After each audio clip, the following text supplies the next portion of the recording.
Hey, everybody, and welcome to Lords of the Night. With me, as always, your Lord of Punishment. Say hi, Scribe. Hi, Scribe. Your Lord of Pennies is here as well. Say hello, Satsu. What up, now? And I am your Lord of Pain, Ranting Monkey. And damn, is that name fitting right now? I will do my best to stay active. How are you guys tonight? How's it going, Satsu? I'm good, man. Been chilling out most of the day. Squishy has a 3-day. It had 3 days off or whatever, so chilled with her a little bit and uploaded the regular videos, and she gave me a topic or two that I can work on. So, but it's been a pretty chill day. Cool. Scribbles, how you been? Well, I am just the refreshing taste of Dr. Pepper, made from You really got to get sponsored. Drink on the moon. Jenna P sent me a tweet of a guy who apparently at one point won an entire pallet of Dr. Pepper just because he was such a fan on Twitter or something. And he tweeted out a video of him drinking the last can from his pallet. I'm thinking, and Jenna P's like, we should get you like 25 cases or something at least. And I'm like, yeah, diabetes on wheels, right there. All right. But otherwise, very active day. I immediately after waking up, I watched a movie in preparation for tomorrow on the movie stream, and then put together the video that I posted, which I'll talk about at YouTube time, and then played some video games and watched videos and things, and then went and spent most of the afternoon with my sister hanging out and going to lunch and that kind of thing. So I've had a very active, very nice day. Pat brings up that Blair White and Joey got engaged. Yes, I saw that, and happy engagement to the couple. I hope good things for them. Yep, congratulations. We've had Blair on as a guest before. Yes. Once long ago. My favorite mixed couple is still Satsu and Squishy, but well, I guess they're not really mixed, are they? They're kind of the same. Never mind. Anyway, I have a great little butt story for you. Yay! She made me laugh today. Normally when she sits at the table, she sits on her knees because she doesn't like to use her booster seat. Right. And today she's sitting at the table. She goes, "Grandpa," like, "What?" She said, "I can sit on my butt now." And I look over and she's sitting on her butt and her head is above the table. I'm like, "Oh, that's so cool." And she jumps down. She goes, "Yep, I can sit on my butt. I sit on my butt and my pee-pee." Oh, boy. Yes, you do. Yes, you do. Yeah, she was amazing today. Her and Grandma did a whole bunch of arts and crafts stuff, which was awesome. Thank you, Mashishu. Scribe, when you're enjoying a can of Dr. Pepper, I'm enjoying a can of delicious pineapple crush. I've had crushed pineapple before, but I was like 5. Oh, that was not a very good joke. I fail. It's okay. Better luck next time, buddy. After Lady Monkey and the little one stopped playing, her mom came and got her, and then Lady Monkey wanted to go to dinner, which we did, and it was good. And I ate way too much. I had ribs because I love ribs. But my body's not happy with me. So unless there's anything else, we can jump straight into the news. Sure, except you missed something. I missed Monkey Dick Jim Jones movies. Hit that like button, guys. And don't forget to share our stuff far and wide with everyone you know. And even write it on underwear at Walmart and just leave them around. Only underwear you've already bought, though. Thank you, Timothy Sealbeck. Ice cream? Yes. Ice cream as well as popsicles. Oh my! What a spoiled little monkey. And Reese's and Hershey's Kisses, because those are her favorite. Okay, well, today was International News Day because a lot of shit went down around the world. Uh-oh. First, I'll start out with something relatively positive, and then I will end the segment with something relatively positive. But everything in between is sort of like the shit sandwich of the day. Okay. So first, Landmark day for Saudi women as kingdom's controversial driving ban ends. Women in Saudi Arabia can legally get behind the wheel of a car for the first time Sunday as the kingdom lifts its long-standing ban on women driving. The end of the controversial ban brings the ultra-conservative Gulf nation into line with the rest of the world. As far as driving goes, As sure. far as driving goes, yes. I was about to say, it's like, I don't think that was the final straw or nothing. It also represents the culmination of years of campaigning by activists who have sometimes been arrested and imprisoned for their efforts. The step will free many women from the constraints of needing to use public transportation or hire a male driver to travel even small distances, allowing many more to join the workforce, if they're allowed to. Hiring women is a key part of Saudi Arabia's ambitious plan to overhaul its economy, known as Vision 2030. Vision 2030. Sounds like a movie title for like an Avengers sequel. Real quick, thank you, Cryptic. Still need a man to drive. Apparently not. Unless they have to be with them or something. The reform agenda is being spearheaded by Crown Prince Mohammed bin Salman. When the decision to lift the ban was announced last September, many women reacted with joy, hailing the new capacity it would give them to work, grow their own businesses, and explore the kingdom, although many other restrictions on women's everyday lives remain in place. Women and their families began tweeting photos and videos of women driving and celebrating. One businesswoman said, "It's our moment," in an Arab news tweet. Another video showed a woman driving slowly down a road. The kingdom has already issued its first driver's licenses to a handful of Saudi women in exchange for ones they acquired while overseas. It also staged events last week in the cities of Riyadh, Dammam, Jeddah, and Tabuk to raise awareness of road safety, traffic laws, and safe driving habits. Women who were new to driving could try out driving simulators and practice parking. And the driving simulators are pretty high tech, although they look like they're playing GTA, which is kind of fun.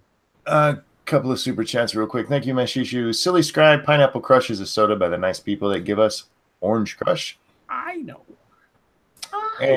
Cryptic, thank you. The law is to let women drive, but they need a male relative to be with her to drive still. I didn't see that in the story. Maybe they left that out. I don't know. Well, it's a kind of progress either way. Yeah, it's good. Let them drive. Well, let them get jobs. Yeah, get a jobby job. All right, now on to the horrible news.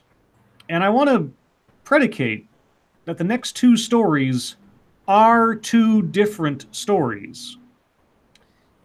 Zimbabwe blast rocks stadium in apparent assassination attempt on the president. Ow. Holy shit. Zimbabwe's government is calling an explosion Saturday an assassination attempt on President Emerson Mnangagwa, if I'm saying that correctly, who was holding a campaign rally at a stadium. The president escaped injuries, but others were injured and hospitalized. The blast occurred at White City Stadium in Bulawayo. Quote, investigations are underway and more details will be given to the public, presidential spokesman George Charamba said, according to the state-run newspaper The Herald. There have been multiple attempts on the president's life over the past 5 years. The country's two vice presidents were among at least 8 people injured. You might want to not put your entire executive branch in one place at one time. Just saying. Spread them out. The Herald, let's see, Kembo Mohadi suffered leg injuries, and Constantino Chiwenga had slight facial bruises. Let's see. Other injured officials included Opa Munchinguri Kashiri, Minister of Water, Environment, and Climate, and Engelbert Rugeje, Party Secretary of the ruling ZANU-PF. The Zimbabwe Broadcasting Corporation said 3 of its crew members were hurt and taken to Mipilo Hospital in Bulawayo. Let's see, has anyone claimed responsibility yet for it?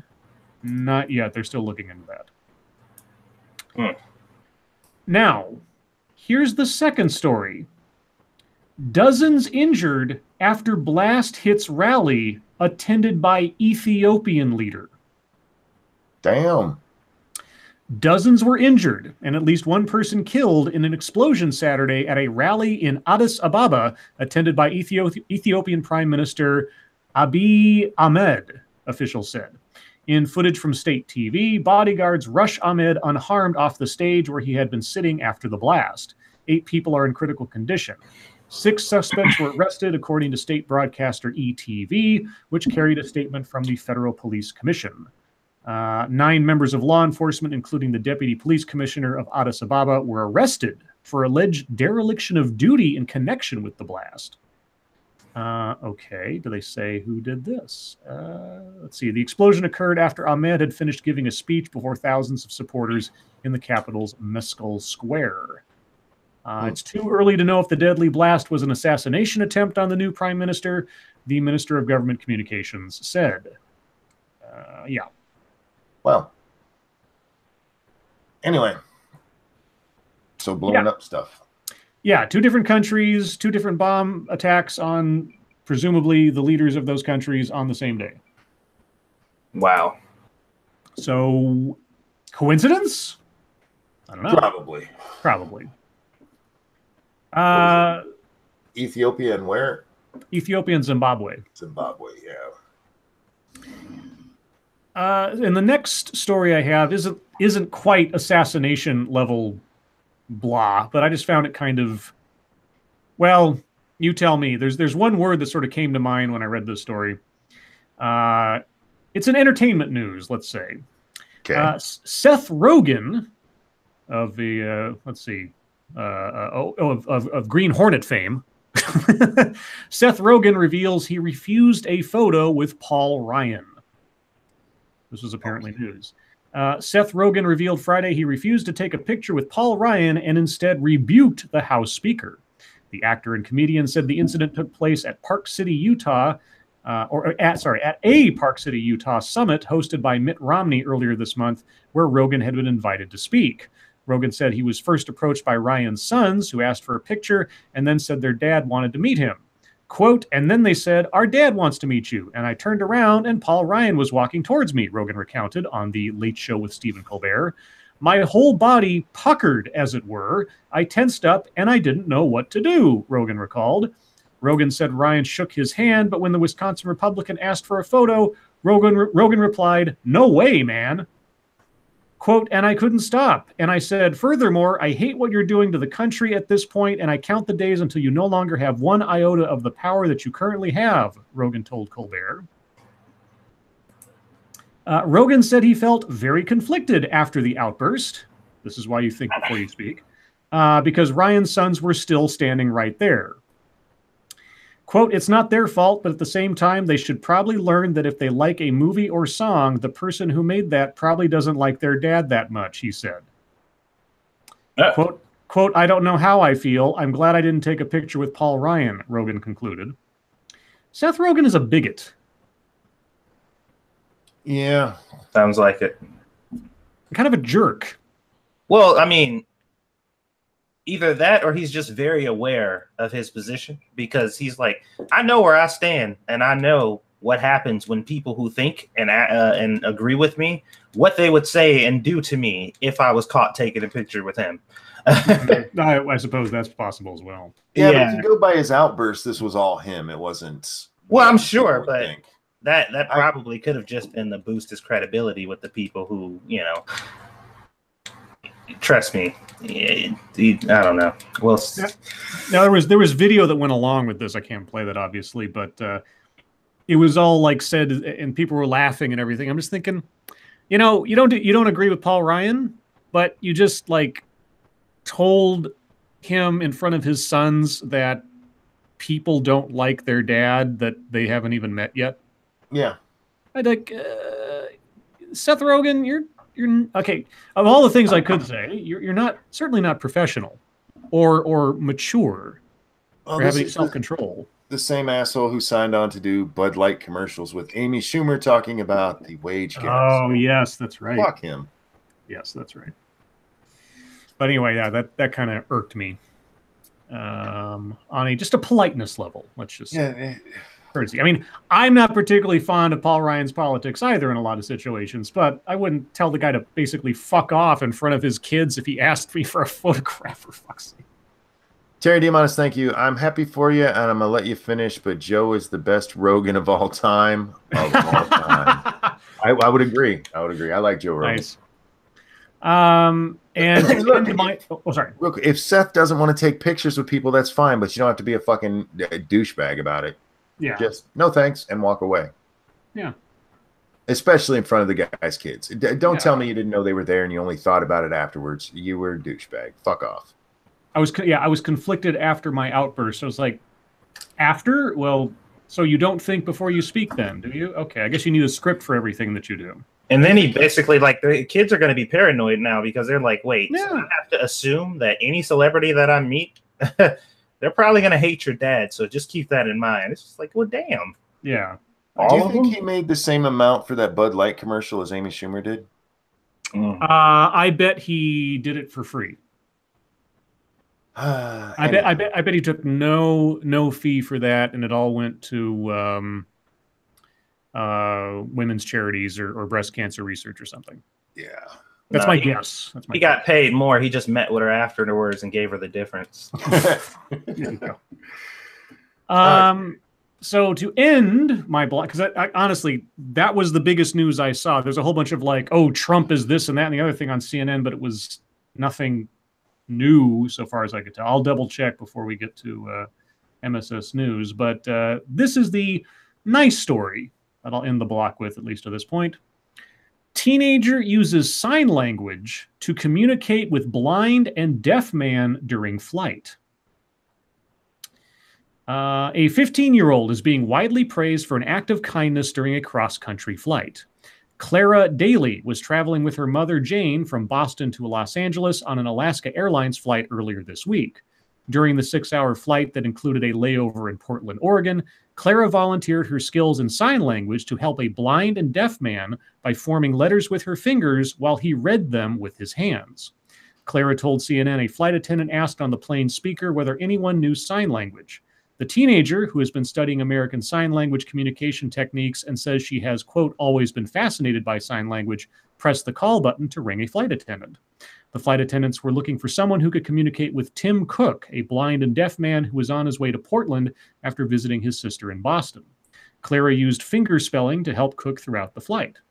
Quote, I went to Cook a total of 3 times, once to get him water, another to tell him the time, and the last hour of the flight to just talk to him, Clara said. During the conversation, in which Clara had to sign each letter of every word so that Cook could feel her hands, the teenager learned about Cook's past as a salesman, and he asked her about her life. Quote, we talked about our family in Massachusetts, and he asked me about my plans for the future, Clara said. Clara's generosity didn't go unnoticed. A passenger named Lynette Scribner took a photo of one of the moments Clara was communicating with Cook and shared it on Facebook. The post has been shared nearly 500,000 times. Quote, there are still good people who are willing to look out for each other, was one of the things Scribner wrote. Alaska Airlines also took notice. In a blog post, the airline quoted one of the flight attendants who said, quote, Cook was very excited to have someone he could speak. Okay.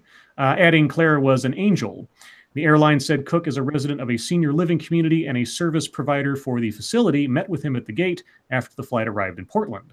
Clara, who lives in Calabasas, California, says the reaction on social media has been overwhelmingly lovely. Quote, I hope this helps other people realize that in the world we are living in, it is everybody's duty to help each other out, no matter what, she added.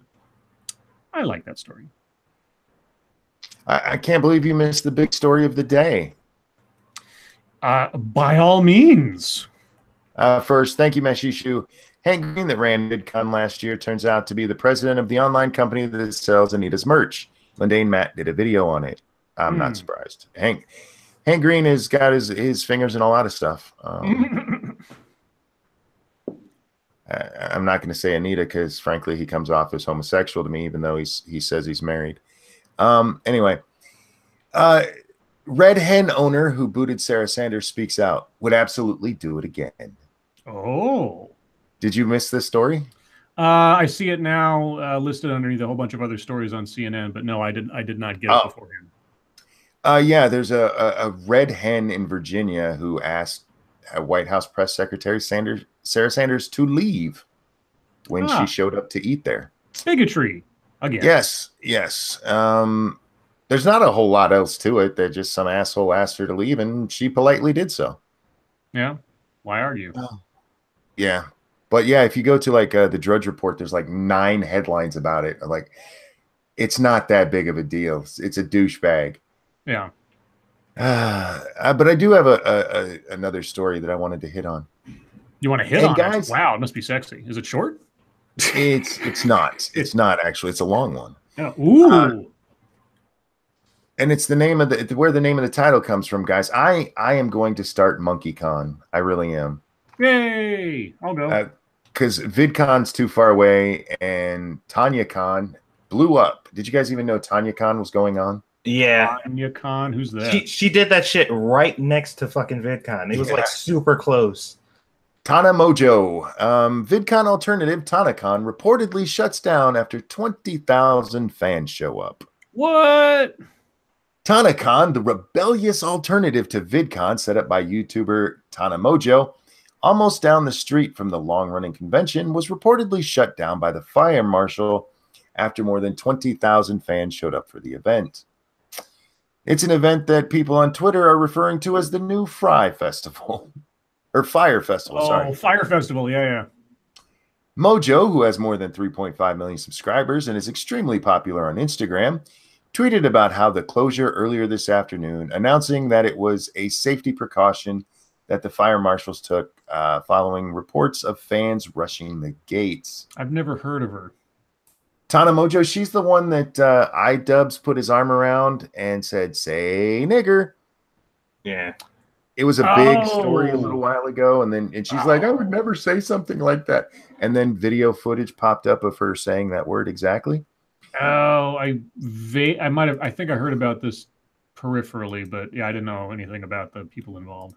Thank you, Average Apathetic American. Hey guys, I missed the stream last night because I was out celebrating my 30th birthday. Can I please get my song tonight? Keep up the good work. Of course you can. We're even going to interrupt Tana, however the fuck you say her name, because Mojo is not how that last name's pronounced. We'll get back to that cunt in a minute. Mojito? Average Apathetic American, are you out there? Are you listening? This one's for you. And a 1 and a 2. Happy birthday to you. You think you get to miss this because it's your birthday? Happy birthday to you. Really? Is that how you doing this? Happy birthday, dear Average Apathetic American. I hope you had fun, but fuck you, dude. Happy birthday to you. Happy birthday. I hope you had a good 30th. Hey. Let's see. Wow, it's my birthday too. 42 fucking years old for Harbos Marbos. Marvos. All right, we'll get back to this tiny cunt in a minute. Harbos, are you out there? Are you listening? This one's for you. And a 1 and a 2. Happy birthday to you. Thanks for doing it back to back. A happy birthday to you. I don't think I can handle this later. So happy birthday, dear Harbos Marvels. Happy birthday. Happy birthday to you. Happy birthday. I hope you had a great birthday. More mute. What are you talking about, more mute? You gotta turn that up. Pump up the bass. More mute sounds like a band name, like some kind of like emo band name. More mute. More mute. Rambunctious MGTOW in the chat says, does anyone remember how Angry MGTOW owned Jeff Holiday? I remember Angry MGTOW getting really mad at me for telling him I fucked his mother. That's what I remember. Did you? I remember him being very nice to me because I just come in and say hello. I just wanted to say hi. Bye. Dude's such a douche. Anyway, Yeah. Match, thank you. Guys, stop singing. The dogs for blocks around are howling. That's because they know good music when they hear it. Who let the dogs out? Let's get back to Mojo. Mojo, who has more than, yeah, we already read that part. Everything is fine, just the fire marshal stuff, keeping it safe, Mojo tweeted. Adding a third day or if worst comes to worse, got that backwards, sweetie, I would be down to personally refund anyone still upset. No one expected 20,000 people, my loves. We sold 5,000 tickets at capacity of 5,000, the majority of which are free. 15,000 people showed up outside and were rushing the gates, standing in lines, pretending to be VIP, etc., which made everything much more difficult for staff. By the way, the pictures outside don't look like 20,000 people. Yeah. Now, they may have been rushing the gates, but you can see the lines, and there's not 20,000 people there. Oh, maybe she was using Trump math. Mojo tweeted that TanaCon was being moved to a location 5 minutes away that could accommodate the additional 5,000 people. That would be an additional 15, folks. Yeah. Shane Dawson, a popular YouTuber and one of TanaCon's star guests, is reportedly working with Mojo to produce, quote, some awesome, cool stuff.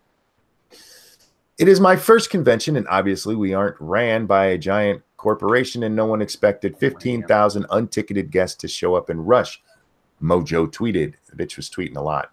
We're going to just jump down to the end. The only other thing you're missing is that Casey Neistat was one of her other guests here.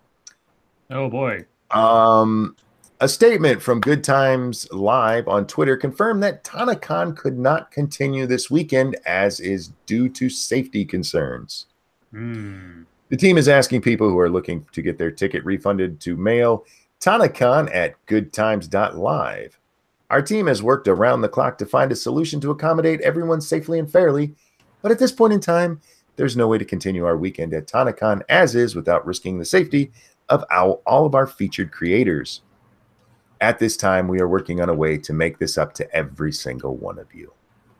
Oh, that's good. At least they're, doing that. Bullshit. Ain't doing nothing. Yeah, there's lots of stuff in there because a lot of Tanya's fans are young little girls, and that's not a bad thing. But they wanted to meet their horror hero and didn't get a chance to, and I feel bad for them. Their horror hero. Horror hero. What did I say? Their horror hero. Oh, did I say horror? I meant hero. My bad. Wait, is that like my neighbor Ho-Horo? Ho-Horo, yeah, they're horror hero. My neighbor Ho-Horo, a giant burping cat. Yeah, I feel bad for the people who didn't get to go. It got shut down.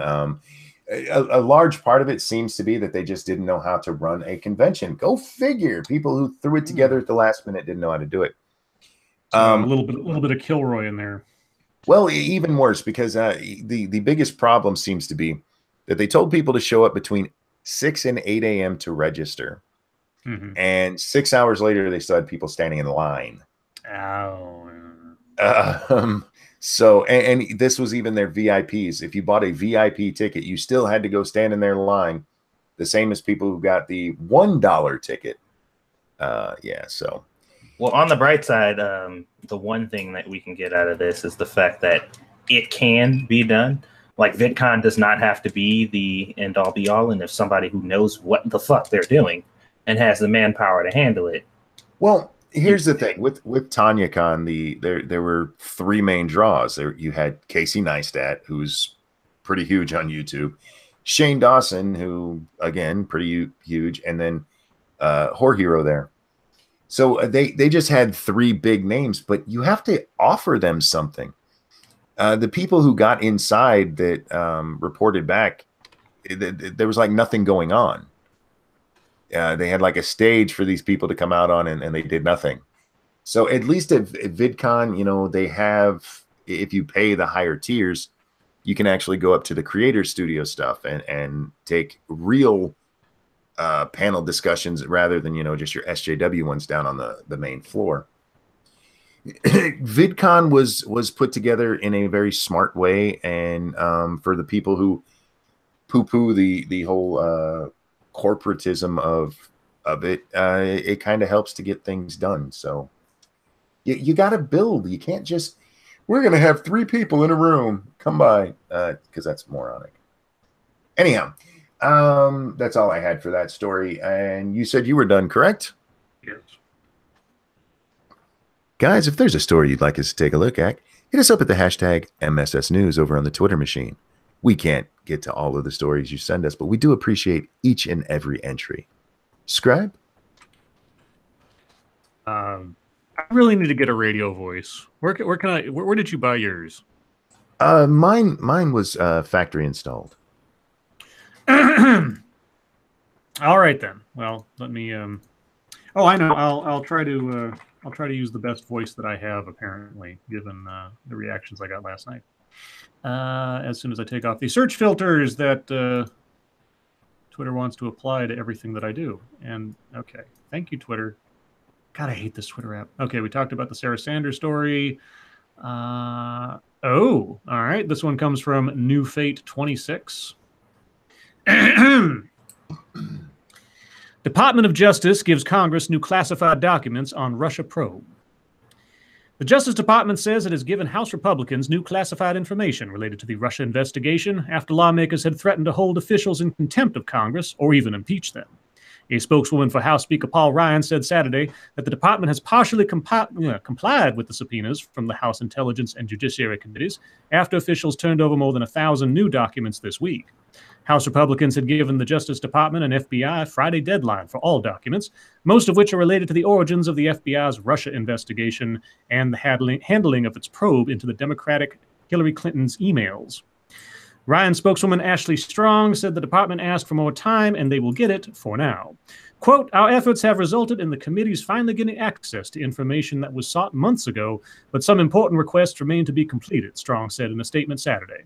Additional time has been requested for the outstanding items, and based on our understanding of the process, we believe that request is reasonable. We expect the department to meet its full obligations to the two committees. So, more classified documents coming. Yeah, they were getting in trouble for this. There was an agreement to do it this month, or maybe it was this last week. And yeah, it was last week. And the congressional committee was like, we want them Monday, and they hadn't come by Monday. And so, yeah, they were talking about impeaching members of the FBI and of the Justice Department, which they can do for not turning those over. And there's no reason for them not to turn them over. Congress is your watchdog, guys. They get to see that stuff. Sorry. I can't wait for this one. This comes from Stacy Reel, and the message from Stacy is, check out some of the spelling in the article. Oh, dear God. Where's it from? It's from MSN.com. Mm-hmm. Woman's moving face rash ends up being a parasitic worm. Ew. A woman left baffled by moving itchy bumps on her face received a terrifying diagnosis. They were being caused by worms. The unidentified woman first noticed a bump below her left eye following a trip to a rural area outside of Moscow, according to the New England Journal of Medicine. A few days later, it moved on its own, settling just above her eyelid. Quote, the nodules would occasionally cause a localized itching or burning sensation, doctors wrote, but otherwise she had no other symptoms. The 32-year-old documented her mysterious ailment with selfies for 10 days.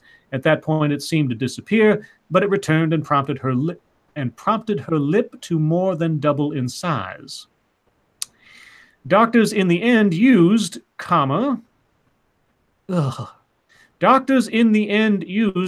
forceps to remove the long parasitic worm from her face and identified it as Dirofilaria repens.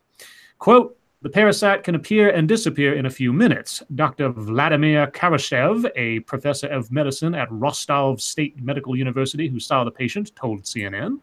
Why is MSN News reporting CNN News so often lately? I don't know. One and the same. But I love how errors in your reading temporarily disables your accent. Well, I just love love this chain of like reporting. Like CNN will report the Washington Post's news, and then MSN will report CNN's news. It's very odd. It's like it's kind of incestuous in a way. You think they This made an agreement to work together because neither one of them are shit? I don't know. so the worm was picked up outside of Moscow. Is that what they said? I don't know. Let's see. Well, she found it following a trip to Moscow. How it got there, I don't know that they've said yet. It's Russian meddling. Let's see. That's I assume it was probably Chernobyl. The worm, typically found in dogs and other carnivores, make their way into the body as larvae, typically via a mosquito bite, according to the U.S. Centers for Disease Control. The patient noted she was frequently bitten by the blood-sucking pest during her Russia excursion. Aha. The parasite, because it does not reproduce, does not usually cause disease in its human host, and surgical excision of the worm is curative. And there's a picture of the bumps moving above her eyelid. And that's disgusting. I'm good. Moving on. Let's see. We talked about the Netflix guy getting fired yesterday. What else do we have? Okay. How about a good story, a happy story, or a positive story? And I'll lay off the accent because, everybody hates it apparently. No, I like it. Hero dad saved 2 children from drowning while lifeguard did nothing. A hero dad of 2 saved 2 children from drowning after a lifeguard failed to respond to the emergency. Stephen Tart, 32, was enjoying a week's break in the TUI-run Victoria Playa Hotel. Is this a real place? The Playa Hotel. All right, this is, by the way, this is from the Metro UK, so I don't know where this is, but anyway, in Santo Tomas on the island of Menorca. I don't know where these places are. I'm horrible at geography. The 32-year-old leaped into action when 2 youngsters, a 7-year-old boy and 6-year-old girl, got into difficulty while playing on a lilo in the swimming pool. A lilo? L-I-L-O. I don't know what that is either. Steven said, quote, I was putting some sunscreen on. Oh, wait, no. Sun cream? Is that how the British say it? Yeah. I misread it. The word is sun cream. I read it because my brain is saying sunscreen, because that's how we say it over here. But the REAM made me think it was saying sunscreen. And I'm like, that's a great name for a Decepticon. Yeah. I was putting some sun cream on when I saw a little boy and girl struggling in the water. She was trying to help him, and she was going under. Their heads were bobbing up and down. I was looking at the lifeguard, who saw it all, but did nothing. I hurtled over the front rows of chairs and dived in. It was 2.4 meters deep, and the children were at the bottom. I carried them up to the surface. I don't know how I did it. Looking back, I grabbed them both under my right arm and put them on the side. I went straight to the lifeguard to see what the hell he was doing. Mr. Tart made an official complaint to TUI about the incident, but says he heard nothing back. But a bottle of sparkling wine was sent up to his hotel room in the days following the near drowning as a thank you. It has since emerged the lifeguard on duty has been dismissed. I'd almost say he should be charged with negligence, but that's just me. Anyway, so that happened. Fuck is that like? So at that point, he's not really a lifeguard. He's just a person. Yeah, he's just an observer, a pool watcher. They should have addressed him as a guy in a really tall chair. Oh no, he thought he was at a tennis match. Jack Cochran sends us something that's probably maybe deep topic territory. wait. Nope. Before you do that, Bear, happy anniversary. Yes. Him and the missus have been married 6 years today. I hope you gave her the wood, because that's what we were told you needed to do. Actually, I'll set that one aside. Like the stream, guys. It hurts my feelings. Happy okay. Let's see. I'll do this one. Deals with video games. Let's do this one. This one comes from Jack the motherfucking Cockring. Hackers are reportedly inserting porn into Super Mario Odyssey. That's funny. Lately, it feels like the wholesome world of Nintendo just keeps getting increasingly horny. What with all the revelations about Mario's nipples, genitals, and Luigi's enormous schlong. We've even wrote about the sexual undertones of some great Super Mario Odyssey photo mode screenshots ourselves. This comes from Mashable, by the way. I have no idea what they're talking about. But the latest NC-17 scandal out of Nintendo is a lot less fun and harmless than all that. Okay. A lot less harmless? Okay. Okay. Recent reports indicate that Switch hackers appear to be inserting pornographic images into Super Mario Odyssey via the company's version of profile pictures. And since lots of kids play that game, a Reddit thread of concerned parents cropped up on our Nintendo Switch that included some examples of said images. Okay. Usually the protections put in place by Nintendo to keep these kind of hacks from happening are pretty secure, but a Polygon investigation sourced the problem back to homebrewed software called DevMenu. Wait a minute. Polygon investigation? Those two words put together is what made me pause slightly. I was like, Polygon investigation.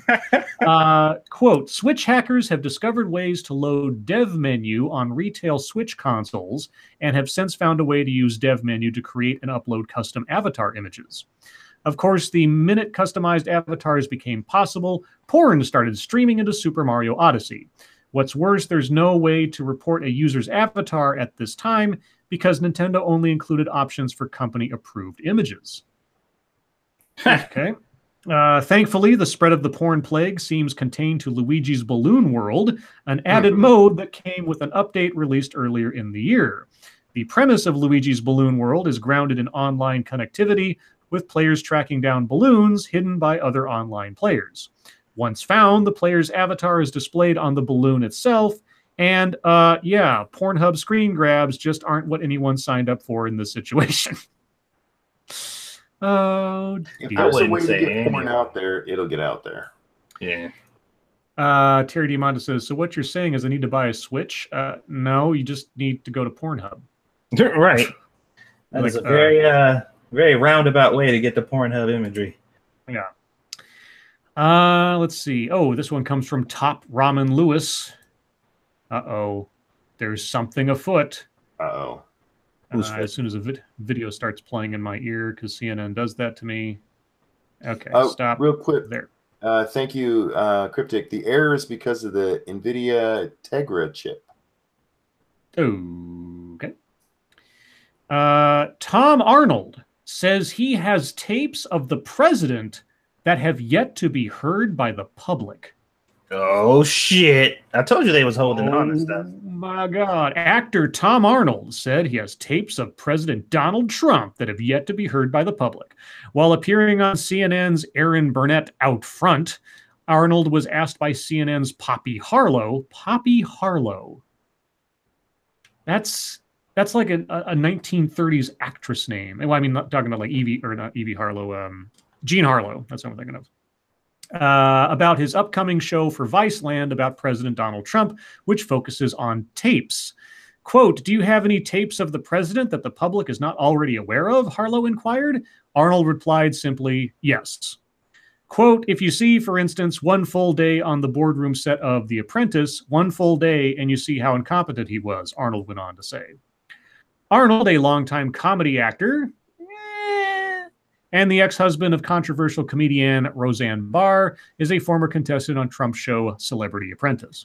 When asked by Harlow if the tapes he was referring to was unaired footage from Trump's NBC reality show The Apprentice, Arnold said, quote, we have a lot of things. Arnold is spearheading a Viceland show, The Hunt for the Trump Tapes, where the actor, who has been vocally critical of Trump, will be filmed trying to track down damaging tapes that are rumored to exist involving Trump. Wow. This is a reality show now. Okay. This week, according to Arnold's tweets, he met with Anthony Scaramucci, the Mooch. He met with the Mooch, the hedge fund operator who briefly served as White House spokesman and a Huffington Post journalist. Last month, Arnold tweeted a photo of himself with Felix Sater, a Russian-American who partnered with Trump on real estate ventures. On Thursday, Arnold posted on Twitter a photo of himself next to Michael Cohen, the president's longtime personal attorney, with the caption, "I love New York." Cohen, who is under criminal investigation for his financial dealings, retweeted it without comment. You know, when I read a title like that, The Hunt for the Trump Tapes, I think of like inside Al Capone's vault or something. Yeah. Thank you, Johnny Hellcat. I'm calling it now. Trump Roseanne sex tape. Nobody wants that. Yeah, and it would do nothing to get him impeached, I don't think. How many more you want me to do, Monkey? Let's do one or two more. Okay. Oh, this is a update from a story from a while back. Also comes from the Jack Cochran. Driver in fatal self-driving Uber crash was reportedly watching The Voice. Remember the story? Okay. Yeah. A police report released Thursday on the deadly self-driving Uber accident in March reportedly revealed that the female backup driver had been watching The Voice prior to the crash. The report from police in Tempe, Arizona indicated that the crash could have been prevented had the driver, Rafaela Vasquez, not been watching the show. I know in a lot of states you're not allowed to drive while looking down at your phone and shit like that. And I would assume if you're basically operating a motor vehicle, whether you're autonomous or otherwise, you shouldn't do that either. Let's see. Elaine Herzberg, 49, was killed in the March 18th crash, believed to be the first of its kind, after being struck by the autonomous vehicle while walking outside of the crosswalk, authorities said at the time. Vasquez was reportedly watching The Voice via an online streaming service in the roughly 45 minutes prior to the accident. Quote, "This crash would not have occurred if Vasquez would have been monitoring the vehicle and roadway conditions and was not distracted," the report said. Let's see. Vasquez told police that the victim, quote, "came out of nowhere and that she didn't see her prior to the collision. But officers calculated that had Vasquez been paying attention, she could have reacted 143 feet before the impact and brought the SUV to a stop about 42.6 feet before hitting Herzberg." So there you go. I've seen the video of like when the crash happened, and yeah, I mean, from the perspective of the camera, it looks like she just kind of emerges from nowhere. But then what's on the camera and what's in the human eye or what you could have seen otherwise, who knows? Yeah, I've seen that video too. And I don't think even if the person had been watching, they could have stopped. But what's the point of having a self-driving car if you can't watch TV while you're doing it? Yeah, I guess. Anyhow, instead of doing other stories, I do have a story I want to read. Well, there's one more story that does involve one of your favorite people. Go ahead and do that real quick. Okay, this comes from New Fate 26. Alyssa Milano offers to foster detained immigrant children. Alyssa Milano is ready to take action against President Donald Trump's zero-tolerance immigration policy, offering her New York home for detained immigrant children to reside in. The actress, who is a Brooklyn native, penned a letter obtained by The Hollywood Reporter to the CEO of Cayuga Centers, Edward Myers Hayes, on Thursday, where she asked to help his organization in fostering children. "The last few weeks have been heartbreaking for Americans," the actress wrote. "We have watched the inhumane destruction at our southern border as innocent children, already traumatized, were essentially kidnapped from their families in furtherance of a vulgar, xenophobic Trump policy." They were kidnapped? Well, they're kids, and maybe they had naps. I don't know. Pleading that, quote, "jailing children is simply wrong." You're correct. Jailing children would be wrong if that were what was happening. That's not me. That's my phone. Sorry, that's okay. the phone. That's the phone. That's the landline that I keep so all the sales people and people trying to sell me something or get my signature on a petition can call and all that bullshit. It's Alyssa Milano calling to see if you'll help sponsor a child. That might be true. For only pennies a day, you can sponsor a child in Alyssa Milano's home. Hey, good for her for, offering it. Put up her, yeah, put your money where your mouth is. We've been saying this for a long time. It's like, if you think that this is all wrong and everything, then open up your doors to let people in. Go ahead. Yeah, there you go. And once they're reunited with their families, they'll be sent back to where they came from, more likely than not. So, And if not, then they're your responsibility forever. So who's going to watch these kids? Yeah. How many are you willing to take in? Just throw them in her house. I don't know. I assume Alyssa Milano probably has people, an entourage, staff. I'm sure she maybe. does. I don't know. Anyway, so there you go. That was all I had. Ohio cop is fired after threatening to jail daughter's boyfriend on bogus charges. Yay, Daddy!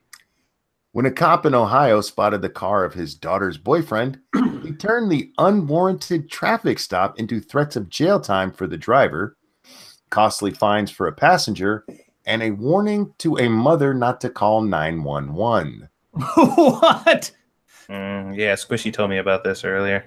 Dashcam footage of the traffic stop was obtained this week by the Chronicle Telegram. It was reportedly filmed on April 16th in Lorain, about 30 miles west of Cleveland. The nearly 10-minute video, the video is linked in here, so I'm going to pop that in chat for people who'd like to watch that. The nearly 10-minute video shows John Kovich Jr., a 26-year veteran of the Lorain Police Department, pulling over 18-year-old Mackay Coleman. You can get out, Kovich tells Coleman. You're going to get out, or you're going to jail. Get out. What the fuck? When Coleman asks for an explanation, Kovich replies, "Go have a seat in my car. We'll make shit up as we go." Is this recorded? It's recorded. It's all on Dashcam. Oh, actually, that line should have read, 26-year veteran destroys his own career in 5 seconds. Yeah, basically from what Squishy told me she read, her daughter was dating a black dude, and he found out about it and was not very happy at all about it. Oh, Jesus Christ. Well, the next line says, it soon becomes clear Kovich is trying to locate his 18-year-old daughter. She had been dating Coleman and had apparently been at odds with her father. At one point, Gloria Morales, the mother of the 2 unidentified passengers in Coleman's vehicle, can be seen in the video approaching the scene. When she does, Kovich argues with her about whether his daughter is in a nearby house. "If I check and you're lying to me, you're going to jail," Kovich says. When Morales tells him she's going to call 911, he threatens to arrest her for making a non-emergency call. Oh. Wow. Now, if your daughter's missing, I can see going to some extremes, but you can't do that. Oh, he is super fired. Yeah. He'll be lucky if he doesn't go to jail for that one. Anyhow, guys, that's going to wrap up this portion of the show, which moves us on to YouTube time. You call the cops.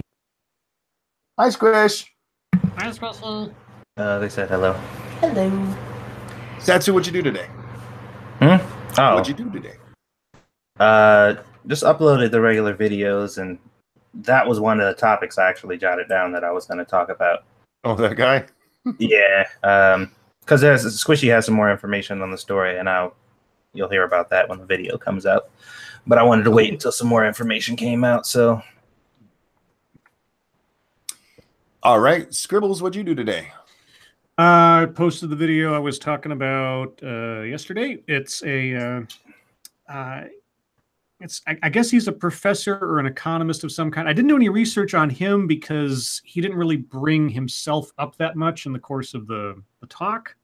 And what he was talking about didn't really require a whole lot of research because I'm not an economist.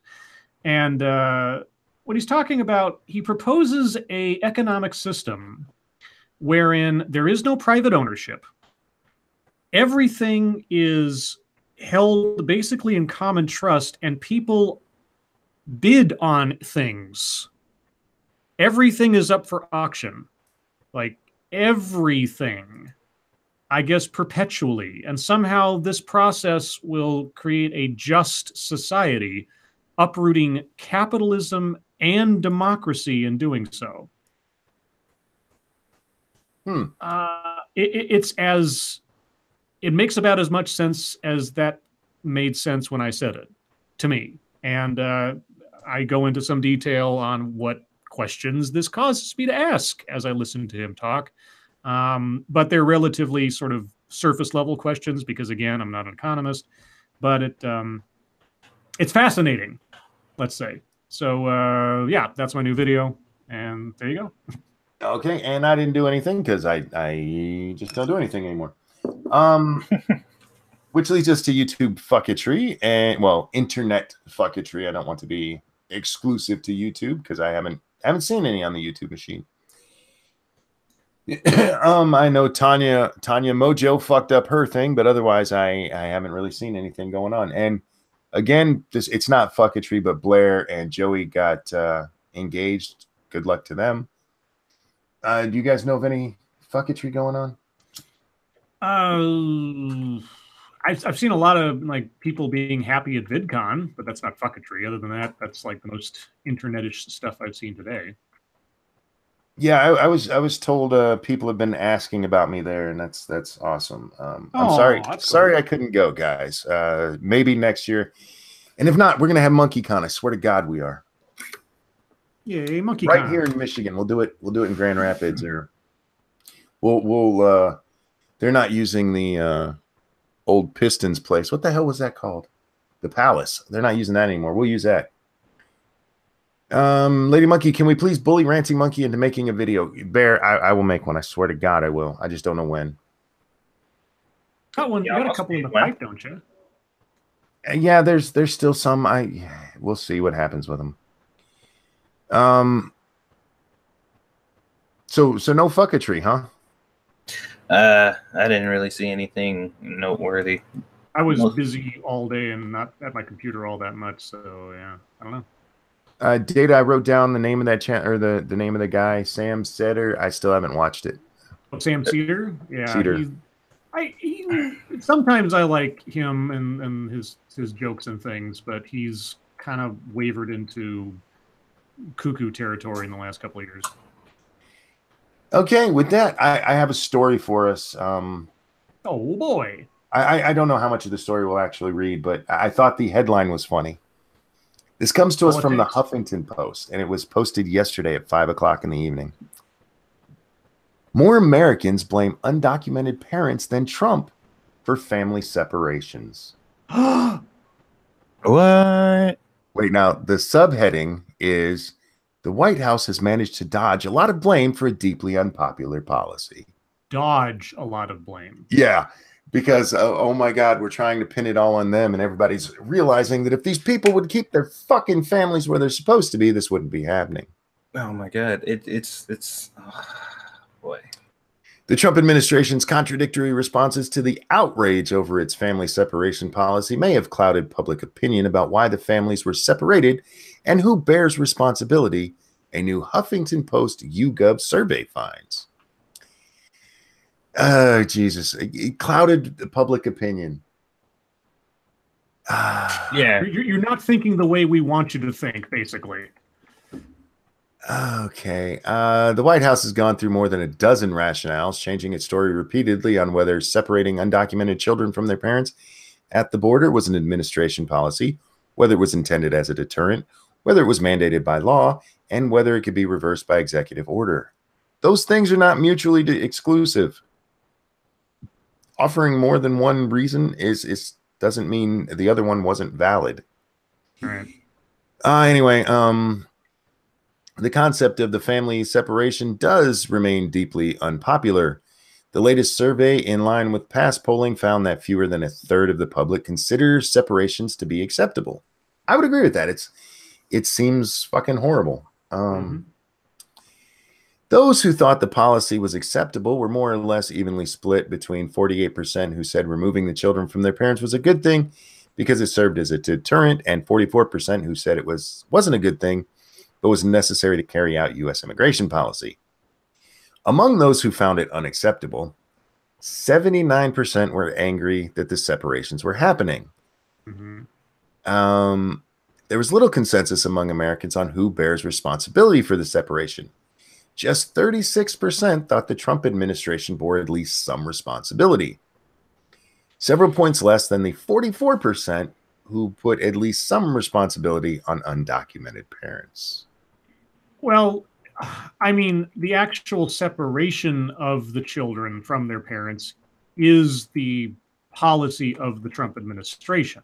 So, in literal sense, yes, Trump administration is responsible for the separations. But if that was a policy that was in place since I don't know when Trump decided to be a zero tolerance on it, like if it was from the beginning and this was a known fact or a known thing, then the parents bear the responsibility for putting their children in that peril, let's say. Well, anybody bringing, in my estimation, the parents bringing their kids here, that's why any of this happens. Yes. No matter what our policy is, you wouldn't be affected by it if you weren't coming here when you weren't supposed to be. Correct. Yes.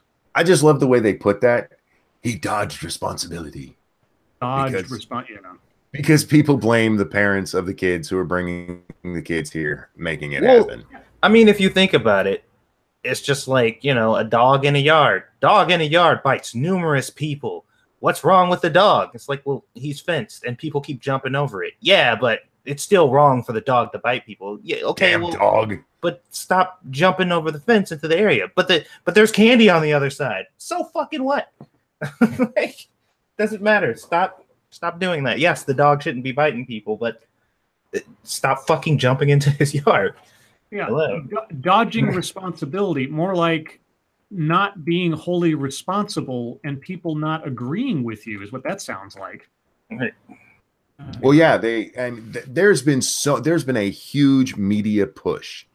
I'm not going to say it was coordinated, but they all jumped on this fucker. And there's people are going to be upset that Trump is not taking the blame when obviously that's who's supposed to be taking the blame. Because that's who's supposed to do it. And I guess I feel like I was supposed to invite somebody on tonight. Well, I mean, you generally do more often. I don't think I did. I can't remember. If I was supposed to invite you on tonight and I didn't, I apologize. You could always just randomly send someone the link. It's too late now. We're too deep. That's what he's doing right now. He's probably sending it to Bear. We're in too deep, folks. We're in too deep. Oh, we're in too deep. Did you guys see the picture of Kathy Griffin and Stormy Daniels together? Yes. Mm-hmm. Perfect couple. It just goes to show, it's like, which one of these women would you want to have sex with? Answer's neither. If I had to choose, it would be Stormy, but yes. If I had no other choice, yeah, sure. I've seen her plugged in ways that I don't think I could do. Yeah, I will not deny I have looked upon Stormy Daniels many times over the years, and have enjoyed what I've seen. But in real life, God's honest truth, the only reason I ever looked up her porn was because she had that tweet that said she never did anal. So I ran over to the Pornhub machine and typed in Stormy Daniels anal, and it's amazing how many times 0 is. Yeah. Because she's had a dick in her bum a few times. The only way to confirm paternity is a DNA test. I don't know what that comes from. Were we talking about children? Oh, maybe. Oh, maybe they're talking about. Yeah. And that was something that Jeff Sessions was apparently considering. We'll see. I don't know if Lady Monkey wants on. Lady Monkey, you're free to jump on if you want to. Let me know. Hit me up at the door, baby. You know where I am. Gun to my head, forced to choose between Stormy and Kathy. My vote is a bullet. No, nah, man, you can't take a bullet over that. I mean, Stormy doesn't have, and I can confirm this. Stormy doesn't have a horrible looking cooch. It looks like it feels nice. Kathy, on the other hand, if her cooch looks anything like her face, man, it's all dried up and pruny. I mean, granted, anything horrible going down there, between sex and death, it's always sex. Yeah. I ain't dying just to not fuck somebody. See, Mexico has a presidential hopeful who's on his third time running for it. Do you think we could do that here in the U.S.? Somebody lose 3 times and still become president? Well, I guess Hillary will prove it one way or the other in 2020. Oh, she ain't gonna make it to 2020. I don't think so. Yeah, No. she's already. Yeah, there ain't no bouncing back for her. How many? Let's see. If she had gone away and stayed away, I think she might have been able to do it, but she came out like a moron. Isn't Romney making waves like he might try to run again? Or am I misremembering? He had talked about it with the last election, and he's probably considering it again, just because he's not a Trump supporter. Mm-hmm. We'll see. Advice columns or yeah, that's actually I was looking them up right now. Okay. This is because advice columns are effectively just mini deep topics half the time. So mini deep topics. Mini deep topics. This is a shitty site. Let's try this one. Dear Wendy. Oh, Wendy. Wendy, Wendy, your site sucks too. Hamburgers? Let's go to personal advice columns. Oh boy.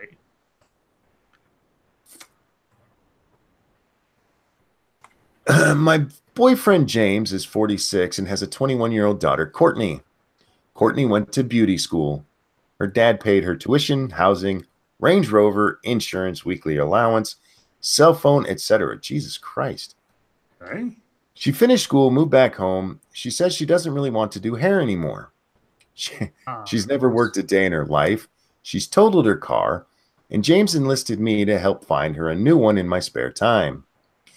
The other day, she asked him to buy her a $300 makeup tanning kit. James is going through financial hardships and is stressed out with money. He gives me $120 a week for allowance and cash when I need it. But I shop at thrift stores. Now, he wants me to give her my car that he has loaned me because I totaled mine and have a lawsuit pending so she can see her boyfriend on weekends. Yeah. Courtney's mom doesn't help financially. I am 26 and have a 5-year-old son, and James is a fully involved co-parent. But when it comes to Courtney, when will I have a say? After 2 years living together, I moved out because of this, but we're getting back together. We picked out a ring, and I'm moving in 4 weeks, but I'm worried. Holy fuck. So much to unpack in this one. Yeah, that's... Jesus. Well, first, okay, if he's loaning you his car, it's his car. That's my first reaction to that, but I know there's a lot more going on there. Okay, yeah, that's one.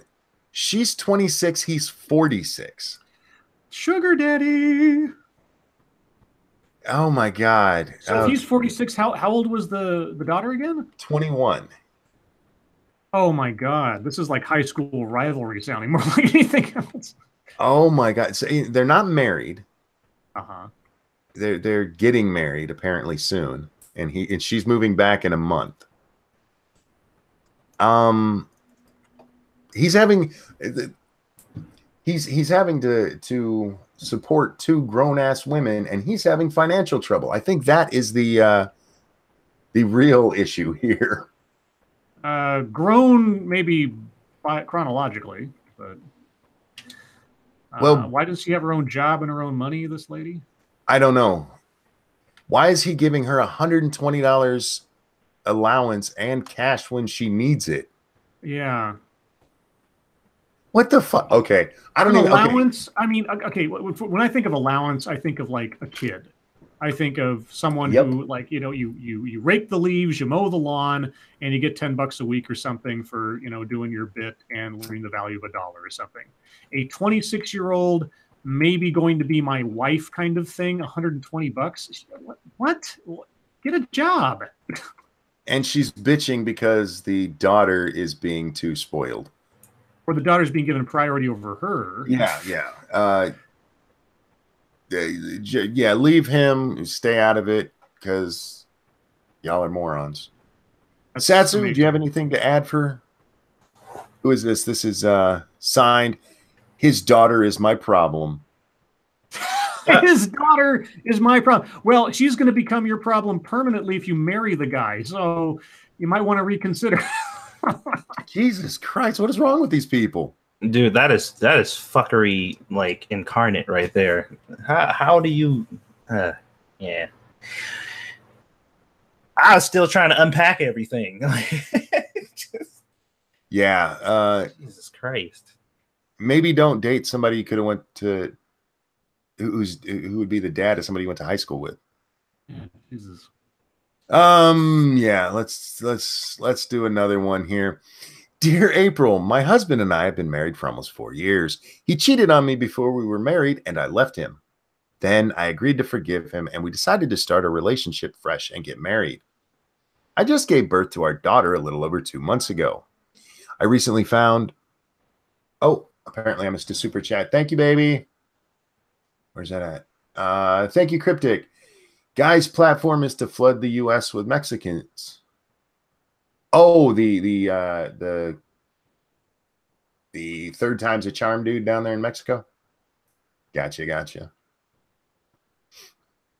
Where were we? I recently found his Facebook page open, so I clicked around and found that he had about 10 strippers as friends and was messaging girls from 2010 on. We've been married since 2010.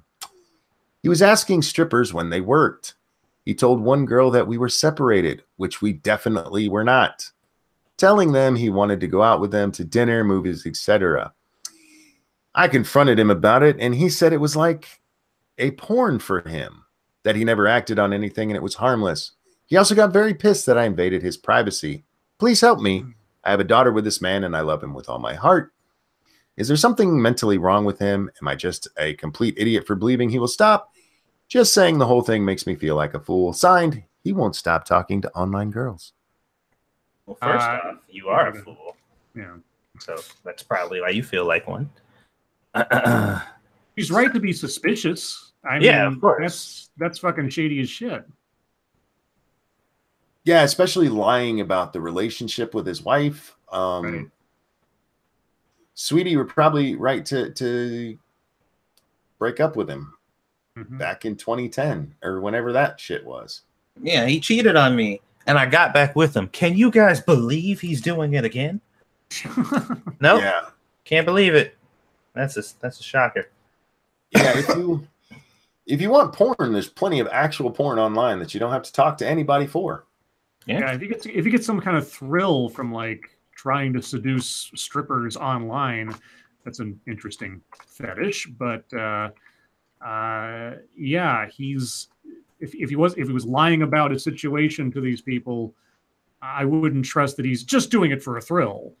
Yeah, he's hoping for something else to happen. Data, I pasted something for you to read on your Discord general. Okay, I don't have it open now. I will take a look. Dear April, 3 months ago I started work in a new company which I love.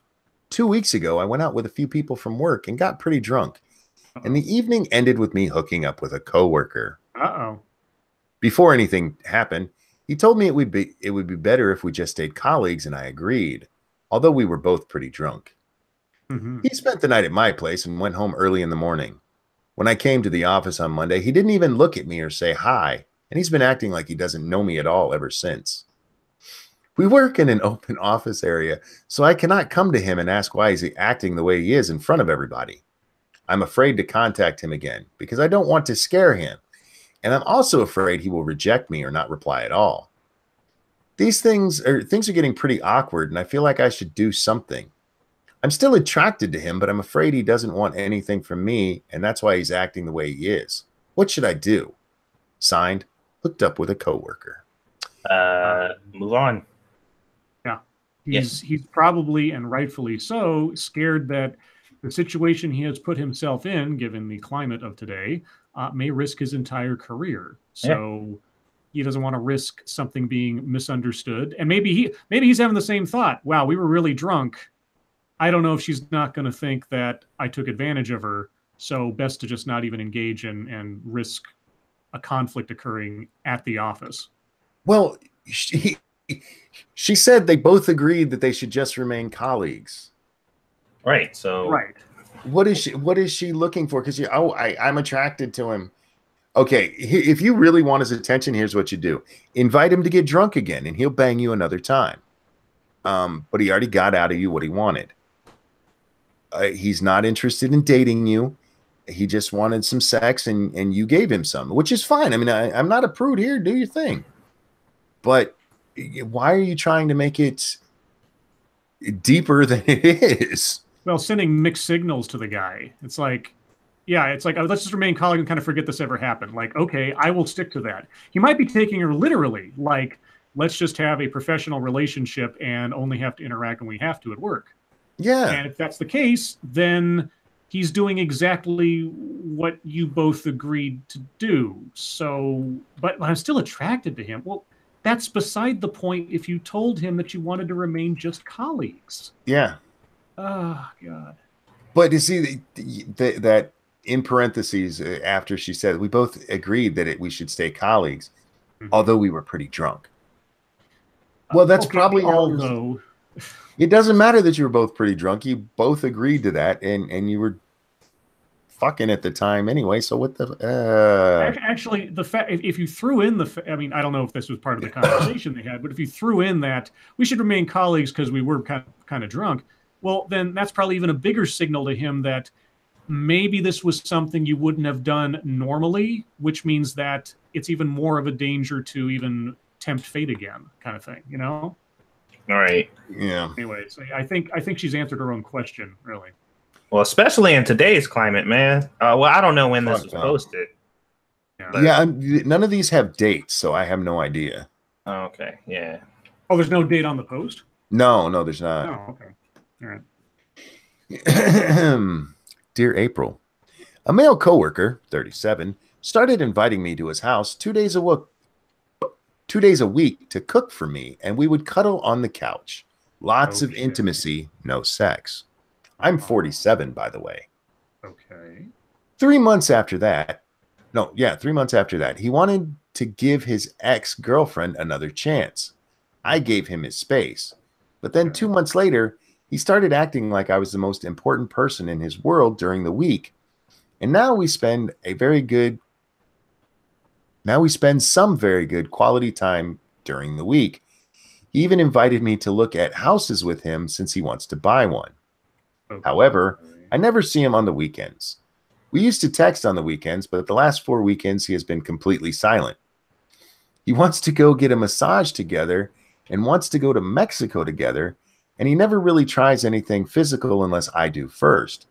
But I don't hear from him on the weekends. I'm afraid to ask him about this because I don't want to look like a fool, and I'll be devastated if he tells me he's back with his ex or uses the friend word. Should I just turn our relationship strictly back over to work? I'm clueless. Signed, Clueless. So communication is like the answer to most of these things. All right. Talk to the guy, ask him what are his intentions, what does he want, is he looking for something serious, etc. You can play guessing games all day, and your imagination will find all the answers you could possibly want, but you won't have the truth until you ask. And, well, did you see the reason why is always the same? Everyone we've seen since we started doing this, the reason why is I'm afraid what the answer is going to be, so I don't ask.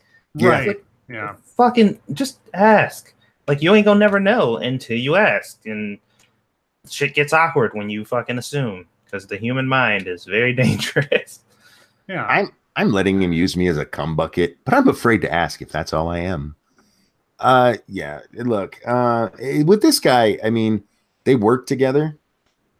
So maybe he's letting her do everything so that she can't say, he hit on her, he was sexually harassing her, that kind of thing. As long as it's been going on, that becomes a little less the thing. I'm just interested by this he won't talk to her on weekends thing. maybe that's just like, okay, well, okay, there's two broad possibilities I think of here. Either one, he's carrying on something on the side on the weekends, or he's just designated the weekends his time. Like this is my break time. This is my I'm not completely committed time. Something, because maybe he just likes having a girlfriend during the week, and then the weekends are for him. I don't know. I think he's probably with the other chick. Think so. All right. A complete silence on the weekend. I mean, not even a good night kind of thing. Yeah. Yeah, I just ask him and like see what he says, and then judge his response. Like, just come out and say, well, why don't you want to spend any time with me on the weekends? I mean, I'd like to do something with you. Could we go somewhere or something? And then, gauge his response and then make your decision. If you think he's being deceptive to you, then it's probably not meant to be, because, relationships require communication and trust of some degree or another. Yeah, I swear, like me and Squishy, like she sometimes get annoyed with me because how adamant I am about our communication and stuff. Because she has this thing where she kind of shuts down when it comes to communication, and she's like, I'm just better off you just not talk, like leave me alone, just let me marinate and I'll get over it at some point. And I'm like, no, like I can't do that. I have to figure out what it is. If you got something that's going on, I have to know what it is. So at the very least, we can work on whatever it is, or I can, acknowledge that it's an issue and backlog it, even if you don't want to talk about it right now. And that's just one of those things, like, because of my past relationships and just wondering what the problem, because so much time, there's like weeks I've spent in previous relationships wondering what the fuck is going on. And then after I finally know, it takes 3 seconds to fucking fix that shit. Yeah. And I'm just like, what the fuck, man? Yeah. Things left unsaid in important relationships, let's say, not necessarily every relationship, but important relationships just become landmines. And eventually they're going to go off in some way, shape, or form that is, going to be either destructive or, like Satsu said, a complete dud. But the buildup to it is probably worse than just coming out and just saying it. Yeah, it's the buildup that really fucks with me, because you go through all that shit in your head trying to figure out what it is, and then when it finally comes out, you're like, what the fuck? That's it? Yeah. The human imagination can create, disasters and possibilities and memories with such rapid succession that you can go through an entire lifetime's worth of contingencies and something going on in a relationship, when a 3-second question would solve all of your problems. Right. It blows my mind, man. And I did that shit way too long. I'm just like, I can't do that no more. Yeah. No. Okay, we're going to change a little bit. This one is from a guy. And oh my God. I think the answer is obvious. I want to get you guys'. My girlfriend doesn't trust me, and she has no reason not to. We've been dating a few months, and last night we had a date and things were going really well. She was over at my home for dinner, and when I went to take a shower, she checked my phone text and messages. She confronted me very angry and asked, who are Debbie and Maria? I felt very violated and told her she had no business looking through my phone, that it's an invasion of privacy. I told her Debbie and Maria are work colleagues, but she doesn't believe me. She accused me of being a player, stormed out, and now won't take my calls. What should I do? Fuck that bitch. Find another girlfriend. Yeah, this person should probably spend your time with someone who isn't so paranoid and possessive. Yeah, fuck her. Dude, I told you, Valentine's Day, spent like $150 hanging out with the girl that I was with at that time for 2 years. And all it took, this was like numerous times of this happening. I was just like, get out of my house. Like, I don't want to deal with your shit, bitch. Don't sit here and interrogate me about my cousin. Yeah. Like, yeah, I mean, if it was a brand new relationship or something, like, she had no reason to be completely trustworthy of him or anything, or they just started dating or whatever, then maybe I could see a little bit of paranoia, a little bit of curiosity. But at the same time, if you don't extend somebody the benefit of the doubt that they're not, being a dick to you, at least in the first instance, then you're only showing that you are not worth somebody's trust yourself, because it's like, well, how can I trust that you're not going to go nuts when something innocent happens? Oh yeah, and I'm like 2 years. She practically lived with me. That's how much we were together. I'm like, dude, I couldn't, even if I wanted to. There's no way.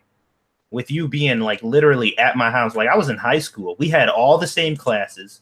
Whenever she left from school, she came straight to my house for the most part, and she spent most of her time there until she went home when it got dark. For the most part, she hated her house. I'm like, when do I have time? Well, my advice to this guy would be to see if Debbie or Maria are single and fuck the bitch that you're talking to there. There you go.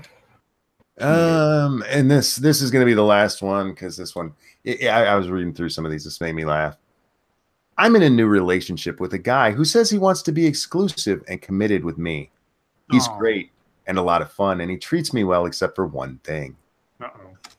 I've noticed he is very frugal and will only go out places that are inexpensive, like pizza, matinee movies, drinks with no offer of food, picnics on the beach, etc. After a few weeks of dating, he asked me to dinner, and when the bill came, he asked me if I could cover it. I did willingly, but it didn't feel right. Then after a few more weeks, we decided to cook dinner together at his place and went to the grocery store together. And when we were checking out, he said, "It's your turn to pay." I looked at him stunned. I said, "Okay," and paid. But when we got in the car, I was angry and asked him, "Is this how it's going to be? Do you want me to pay for every other time or what?" He said he felt it was only fair since we both earn about the same amount of money. I don't know why this bothers me so much. I was raised to believe that the man should pay the majority of the time, especially in the first few months of dating. I don't know if he earns the same as me. All I know is I cannot afford to pay half of our dates, nor do I want to. Don't go out to dinner. This makes me think he won't be a good provider for me or our family. I feel he's being cheap. Am I off? Wow. Yeah. So first off, in my own little universe, chivalry is not dead, and I feel a sense of, let's say, patriarchal pride in being able to provide and being able to treat the women in my life. Okay? Sure. Now, some people think that's sexist and everything else. That's fine. That's neither my intent nor my thought in doing so. It's just, it makes me feel good. It makes me feel like I'm taking responsibility for the person that I care about, after a fashion. Not ownership, but that's in the bedroom. But, responsibility. In this instance, she's being treated as an equal. Yeah. And she's complaining about it. Now, it's one thing to be a chivalrous person because you feel it is the right thing to do. It's another thing to be someone who expects to be treated with chivalry because somehow you're owed it. That's a different calculus altogether. This is the first time I'm going to read the answer, because I started reading the answer and I was annoyed until I got to one part. Okay. The answer is no, you're not off base. This is one of those times you need to trust your instincts and your gut feelings. It didn't feel right to you the first time, and it felt awful the second time. I wouldn't wait around for a third time. This man may have all kinds of amazing qualities, but it is clear that his frugality doesn't work for you. There's a difference between frugal and cheap. Right. I do agree. If this is something that's going to piss her off that much, yeah, just break up. Yes, in a pragmatic sense, if this is a deal breaker. Yeah. I mean, if she can't handle the notion of having to be an equal partner in the relationship, even financially, then sure, this is not the relationship for her, because this is not the guy that she wants. She wants a guy who's going to be chivalrous. And, I guess I can sort of understand that to a certain extent. She's old-fashioned, but at the same time, this just makes her sound like a greedy bitch. Oh, yeah. I want you guys to remember what she said at the beginning. We only go out to places that are inexpensive, like pizza, matinee movies, drinks with no offer of food, picnics on the beach. That's 4 things at least. Mm-hmm. And she's only had to pay twice, and neither of those 2 things were any of those 4. So she's not even having to pay every other time. Yeah. I mean, bottom line, they're not compatible, and that's the short answer. It's like y'all aren't compatible. You have different things that you want. He has different things that he's going for. That's fine. But I mean, she's a bitch, right? And I surely hope that when she does get with somebody who is paying for everything and taking care of her like she wants to, that when it comes to decision making, what he says goes. Like, oh no, you know that's not going to be part of it. Fuck no. Yeah, that's out of the question now. Like I take care of you. Remember, I pay for everything, and I make sure I'm taking care of you. So when it comes to decisions being made, guess who gets to make them? Yeah. Now, like I said, she has every right to seek the kind of relationship that she wants. If this is if this is not the kind of dynamic she wants with her partner, then hey, leave the guy. I mean, he has a certain mindset about things that the zeitgeist, let's say, would say, oh, well, he's a modern progressive man treating women as equals and not treating them as someone who needs to be taken care of. And I appreciate that some women don't think that way. That's fine. But yeah, don't complain about him having a way of looking at the world and treating. I mean, ultimately, he's treating you with respect, right? You know, after a fashion. And if you don't want to pay, then don't go out with him. Yeah, that's he's great, lots of fun, and treats me well. He just doesn't, God forbid, pay for all my shit. Right. And it's such a weird imbalance. You'd think you'd be able to compromise on that one thing if everything else is fine, but okay. Gregory Hurst, thank you. We're not compatible. He's cheap and I'm a bitch. Yes, exactly. And with that, guys, we're going to open this up to chat time. What say you? Is he too frugal, or is she a cunt, or both? Questions, comments, concerns, throw them in the chat now. We'll do our best to answer them. Don't forget to throw question marks on the backs of questions so we know that's what they are, because we tend to pay a lot more attention to those. Data, I did see the thing you sent, and I will save that for another time.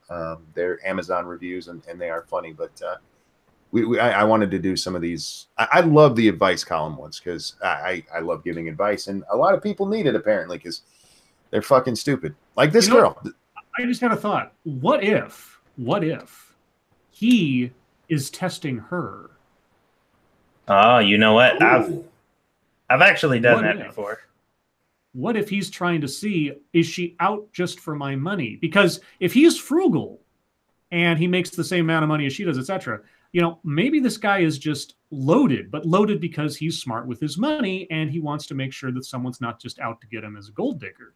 Maybe this is like a sort of a litmus test to see, does this person appreciate me for me and not because I'm paying for everything? Maybe he's had bad experiences in the past with someone who treated him like that. That could be. Cryptic asks, how much for you to die like Satsu did last night? Well, we're not playing 7 Days to Die. No, Satsu took a donation last night to kill his character. Oh, does that have some great penalty in the game when you do that? It does in 7 Days to Die. We're playing Arc tonight, which doesn't have that penalty, so I would feel bad setting a price. I mean, if you want me to kill myself, it'll be whatever you paid him, but it'll be in Arc, not in 7 days, because that's what we're playing tonight. Okay. Lords of the Night, ever consider throwing internet fucketry portion of the stream over to your boy Pat? You know, Pat gets into a lot of shit on Twitter. We should do that sometime. Yeah. Basically, Scribe, if you're curious about what happened, I jumped into a blade trap, and it was devastating. It pretty much destroyed me instantly.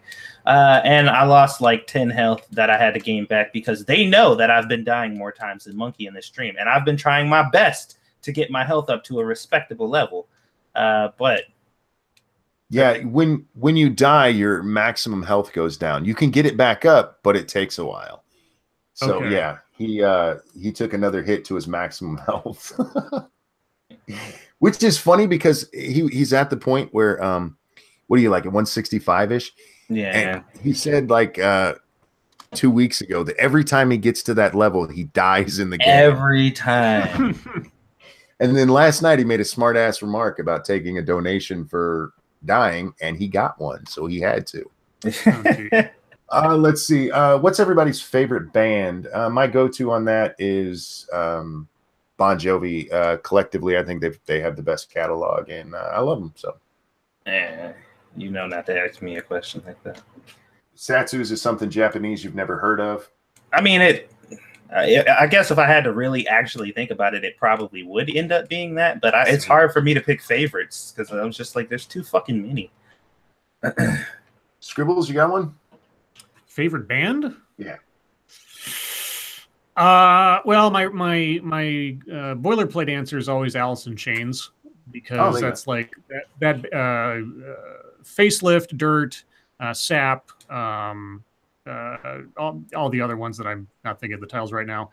They still remain great albums. And even Mad Season, which wasn't an Alice in Chains album, but Lane Staley did the vocals on it. I love that too. Shiogarath, I'm going to read this one, but you're horrible. He says, are you black and considering suicide? Approach a police officer for help. Yikes. Ebony Williams asks, a coworker offered to set me up with another coworker. I work at a group home, and he works at another group home for the same company. Should I go for it? Check your company guidelines, and as long as you're not breaking any of them, I say sure, why not? Yeah, that's what happened to the Intel chief might happen to you. Yeah, just make sure you check first. Yeah, Pat says, yep, I keep shit going on there, referring to Twitter. Yeah, we haven't had you on for a while. Why don't you come on with us next week on Wednesday, Pat, if you're up for it? Let me know in the chat there if you are. Any good tips for a newbie to ARC? You're far more experienced than me, Satsu. Shit. Tame Dilos. A bunch of them. Yeah, get a little army of Dilos. If the little dinos that spit at you or whatever, make sure you make the bolas, and you can stop them in place when you attack them. You can knock them out by punching them if you don't have a weapon, and you can do it from behind. Do it from behind. Yeah, do it from behind. That's do it from behind, good. because if you attack them from the front, they will still bite you, even though they're stationary and they can't move. And get as many of those as you can, so you can at least get around. And that's kind of the best advice I can give you then, because hide is going to be your enemy. Like, that's the hardest thing to get a hold of at the beginning. And start at South 1. Your spawn point should always be South 1. Don't spawn anywhere else, because you ain't going to live. My advice, watch YouTube videos. There's tons of them out there, and watch the ones that tell you they're for newbies. Yep. Shiogarath, I believe this is in relation to his wife. I think I read earlier that his wife had been fired, which sucks.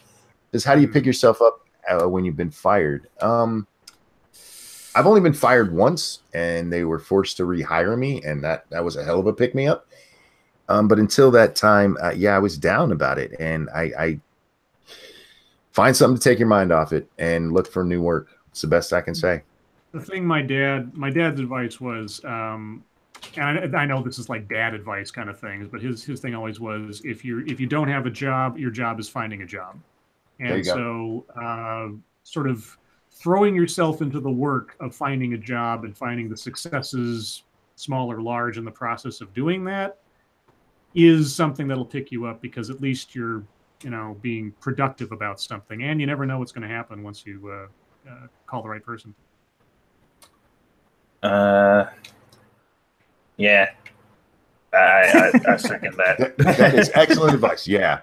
Well, I've never been fired either, so I'm like, when it happened to me, I was not expecting it at all, and it was bullshit. I got in trouble for the time clock not working. That's literally what I was fired for. And so I didn't do anything wrong. Walmart has a very strict policy of punching in and out, and I did punch in, or punch out is what I'd done. And they called me into the office, and I thought it was, just some random thing, and like, we're firing you. I was like, what? And yeah, I didn't know what to do with myself for days. I did come home and bitch a lot to Lady Monkey. She heard a bunch about it.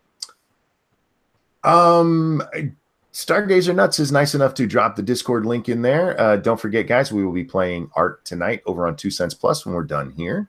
The Discord links and everything are up there, so make sure you check them out. This is open server play, so you can play with us if you want. Let's see. Sorry, guys, I'm trying to keep the chat, keep it going at a normal level here. Anyone tried Fallout Shelter? I played it for a while on my phone before. I think it was before Fallout 4 came out. This has been out for a while. I only downloaded it like 2 weeks ago, and I played it for about 15 minutes. And I was kind of like, okay.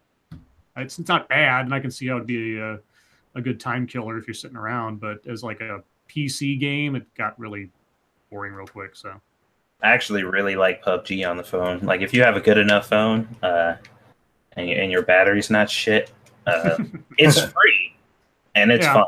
It's actually very fun and controls very well on the phone. Like I thought it was going to be really janky because touchscreens and shooters just, but it actually plays very well on the phone, and I had fun. I think I played with, I can't remember. It was one of my subscribers. I got to remember who it was, but we played a couple games together. Your boy Pat says he should be around Wednesday. Somebody remind me Tuesday that I'm supposed to invite Pat on Wednesday. Okay. Nah, Pat, you got to be more than just around, bruh. Eric asked, did you guys see the cop who went to shoot the dog and it ricocheted off the floor and hit the 4-year-old in the face? Body cam footage is hard to watch. No, I did not see that. Oh, my God. Wow. No.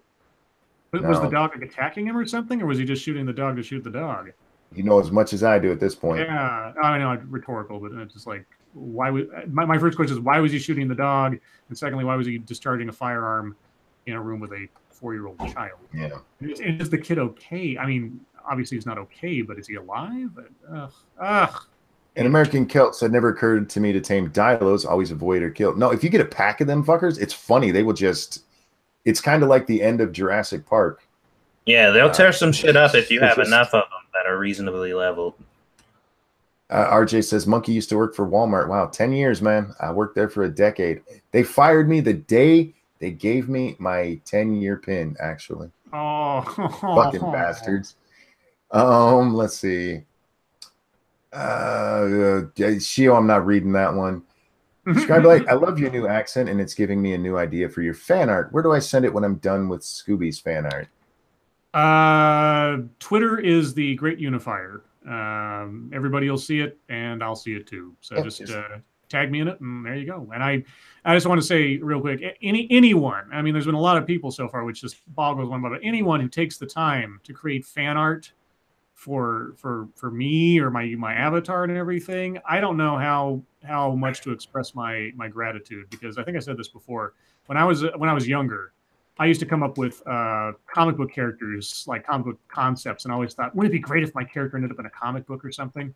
And, you know, like that cover that Briz did the other day, that just like blew me away. And the fact that anybody spends any of their talent on creating art for us, or, you know, it just, I'm flattered as hell. I don't know what else to say about it. Yeah, greatly appreciate it, guys. Yeah. The idea that people think of us outside of the time they're actually listening. Fuck, the idea that you guys are sitting here listening to us is sometimes overwhelming. It's just like, thank you. I don't know what else to say. Yeah. Death Hyrukin asked if Lady Monkey's tried to touch my butt lately. No, she knows better. We do not touch the monkey butt. Check Your Logic said, wait, you're willing to invite anyone? I thought they had to be a YouTuber. Are you talking for the ARC play? No, it's just if you play. I mean, yeah, it's anybody. If you play ARC and you're not an asshole, then you can join the server. We do reserve the right to kick your ass out, though. Yeah, like if you're harassing other people, then, yeah. Or if you like plant bombs underneath a base or something. I will find you, I swear. I tell you what, though, the fact that they did it and got away with it without being caught, I would give them a lot of points for that, honestly. Yeah. Well, actually, what they did, it was pretty easy to do without us noticing. Oh, I see. Okay, take the wind out of their just the way that they did it. No, I mean, the way they did it was just smart. They went into a very small corner where nobody was playing, and they didn't have to be in there very long where they would be seen. When's the next nipple night? You need to ask Lady Monkey that. Oh, yeah. Lady Monkey, were they going to have to pay you more? No. If you're talking about when they fired me at Walmart, no. Management hated me there, and that was for good reason. I gave them reason. Walmart used to have the dumbest attendance policy ever. I mean, it's the dumbest thing I've ever heard of. you could miss up to 3 days in a row, and it counted as one absence. Did you have to get an explanation or just like not show up? Just not show up. You still had to call in. It couldn't be a no call, no show, but as long as you called in, that's one absence. Okay. You could have up to 3 absences before you got into any kind of trouble at all in a rolling 6 months. 9 days. 9 days. 9 days. Okay. It gets better. Before you got into any trouble. And at the end of that 9 days, then they would call you in and go, look, you've had too many. On your next one, they would give you a verbal warning. So 12 days until a verbal warning. Yes. Okay. And this is in a rolling 6-month period. So I can just disappear for 12 days every 6 months. Yes. So I get 12 days effectively of extra vacation, assuming that my job at Walmart provides vacation hours to begin with. Yes. And I used to abuse the fuck out of that policy. And I would brag about it because there was nothing they could do to me because it was a stupid fucking policy. I didn't write it. Yeah. But I was happy to abuse it. Let's see. Sorry, guys. Yeah, I had to, because their fucking policy was dumb as shit. And you could miss another one and you would only get a written warning.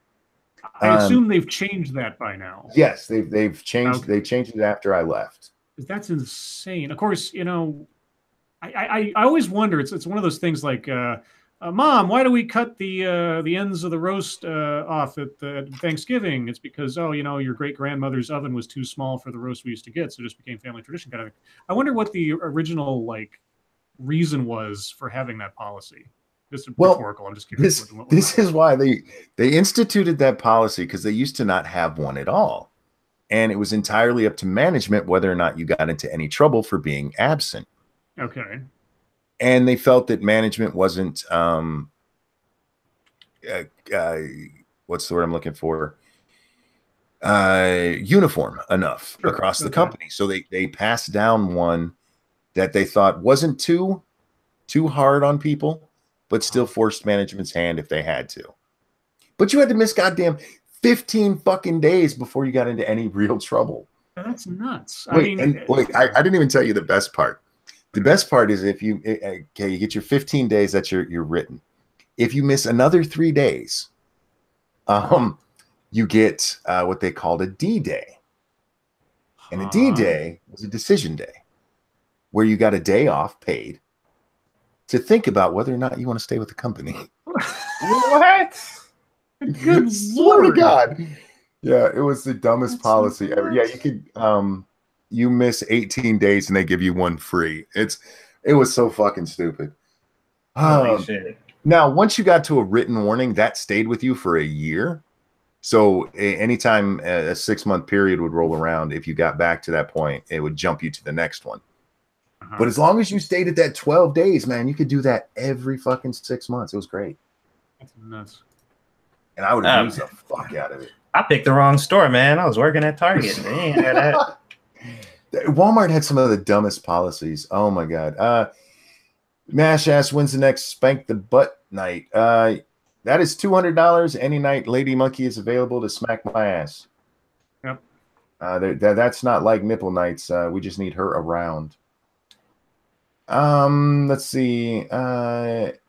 Is Gone Baby Gone the type of movie you should see yourself during a movie you should have watched?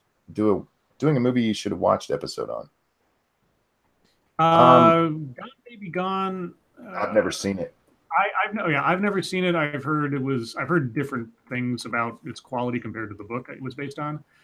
It's a bit more modern, and the other thing too is that, from what I understand, the twist of that movie, or the way the movie proceeds, is like 90% of the reason to watch the movie. So doing a movies you should have watched on it would be a bit stilted, I think. Check your logic with saying no, invite anyone onto the stream. Typically people invited onto the stream are YouTubers. Yeah. And if you didn't know, your boy Pat is a YouTuber. Check out his channel. Oh yeah, okay. Let's see. What else do we have here, guys? Sorry, chat keeps jumping on me. What's with the ranting monkey shirt? I don't know. You still have shirts? Yeah, they're still up. I never take that down. Random American says, MonkeyCon, what did I miss? Tana Mojo had her own con, and it went horribly, so I figure I could do better than that. I'm going to have MonkeyCon. I just don't know when or where.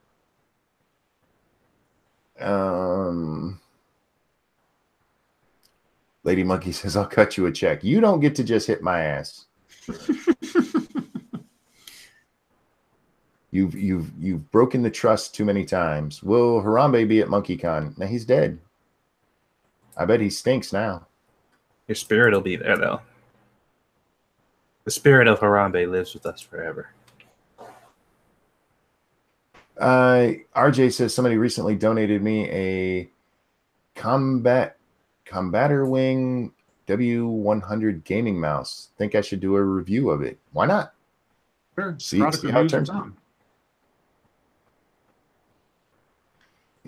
Just started playing Batman Arkham Knight for the first time. Any of you playing it? I played part of Arkham Asylum, but that's it. Yeah, I can't really get into those games anymore. Richard Art asks, how do you feel being portrayed as the Irish Monkey King? I enjoyed the art you sent me. That was awesome. The Irish Monkey King. Will Satsu be at MonkeyCon? Yes. Oh. I'm going to do it at his house. Well, I guess it ain't going to be in Michigan then. Yeah. We'll just meet up at Michigan and drive down to your place. Holy shit, Jim. What the fuck did you just send us? What did Jim send? Something on Twitter. A South African resort had a hell of a wake-up call when a pack of hyenas managed to chase down a kudu in the middle of an open-air reception area at the resort. Oh, my God. Holy fuck. That sucks. Dude. You got to see this shit. It looked like some Resident Evil 7 done took place up in this one. Where's this at? They tag all of us? Yeah, he tagged them. Oh my God. I know. No. God. That's that is not a real. fucking horror movie. Did you get a new mouse? Yes, I got a new mouse. Jesus. Oh my God. Damn, that's nasty looking. They're asking for a link. That's a bad ad for your tourism board. Right. Well, hang on, guys. Share screen. Lock it on me for a second. There you go, guys. That's what it looks like. Jesus. You see that shit, baby? What's that? Some hyenas fucked that thing up. Wow. Where's this at? At a Well, resort we're not going to leave somewhere. that up there for very long. It was like an open air resort. I feel bad that I didn't make it to VidCon today. I wish I could have said hi to Blair for you. Oh, don't worry about it. Check your logic. That's fine. White people shit. Holy fuck. Yeah, let's go to the resort right by the lions and hyenas. Oh, check your logic. You don't have Looks to do like that. the scene from Dead Island. I know. By the way, guys, thank you for assisting me in getting a new mouse. I did get the same one because I really like this mouse, but I appreciate it. Somebody said, "What the hell is that?" That is a pack of hyenas versus a kudu. Yeah, I'm taking it the hyenas won. probably. What else we got here, guys? Did I miss anything else? MonkeyCon, can that have an entrance like Donkey Kong where the ramp looks like steel girders? Have Lady Monkey tied up and me beating my chest. Well, who would have to save her then? Oh, Scribe, because he's the plunger guy, the plumber. Hey, there you Monkey, go. you know you can't beat your chest. Those vibrations will go right to your spine. Oh, dude, that would fuck me up. I'll just stand up there yelling, King Kong ain't got shit on me. That would be awesome. And I thought all animals were all fluffy and lived in peace, like Disney told me. Yeah, right. Yeah, when Disney lied. Damn, look at that shit. Wait. Did you watch The Lion King? Dear Jesus, fuck, what the hyenas were not fluffy and friendly. No. Come on. Although they didn't actually kill anything in the movie. Only Scar did. And technically, he didn't either. The Stampede did. I thought they ripped something up in like the shadows or something. Am I they were eating that was bones. Oh, yeah, he threw them food. Yeah. Oh, okay. All right. Well, they never killed themselves because they sucked at being hyenas. Well, they killed Scar. Well, we don't know that. That's what I think. That's what I was thinking of. It's strongly implied that they turned on their leader. Yeah, they ate the fuck out of his ass. Yeah. And then presumably just went somewhere else because that was all you heard from him. Now there's some fanfic that should be written, like the story of the hyenas, and then they ended up killing a Kidu. Dude, I would have rather took that than fucking the second Lion King movie. Oh God, why? I'll never understand why they started. Well, I do understand money, but still making sequels to classic films and just making them direct-to-video DVD bullshit. And they were all shit. Every single one of them. Aladdin 2. Like, no. No, I liked Aladdin 2. And actually, Aladdin 3 is much better, though. Okay. He's one of the few. All right. I did. I liked it. It's one of the few that I did like the sequels to. I didn't realize we were so close to the end here. It's 10:56. Wow, guys, you got 4 minutes. Time flies when you're looking at hyenas. Stargazer Nuts just what's the word? Relinked all of our stuff for the ARC server tonight. If you guys want to come play with us, you can jump on our Discords. My Discord will not be where we're playing, but you can find the information there. We'll be in Satsu's Discord though.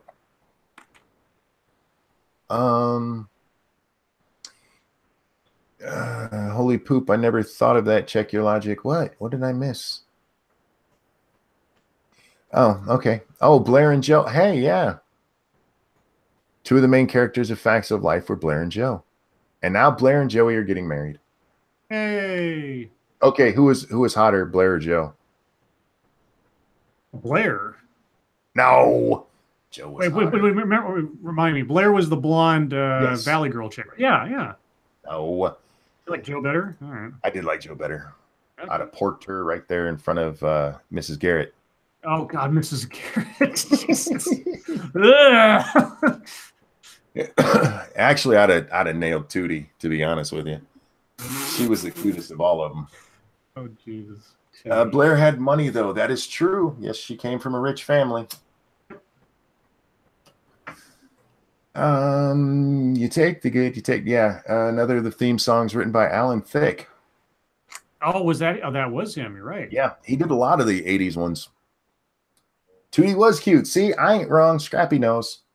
Nobody says cute. I'm just saying, which one would I prefer? Blair. Nobody would bang Natalie. No, nobody. Look, taming a rich brat, totally on my list. Nah, you want the bad girl. No. Yes. That's why I married Lady Monkey. Yeah. Actually, Lady Monkey was an angel before I met her. I've corrupted that poor woman. Oh. Favorite Jim Carrey moment? Movement. Bowel movement.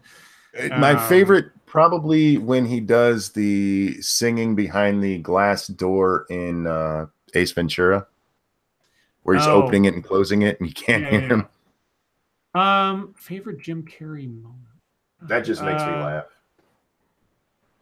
Huh. I think I probably liked him the most in Liar Liar.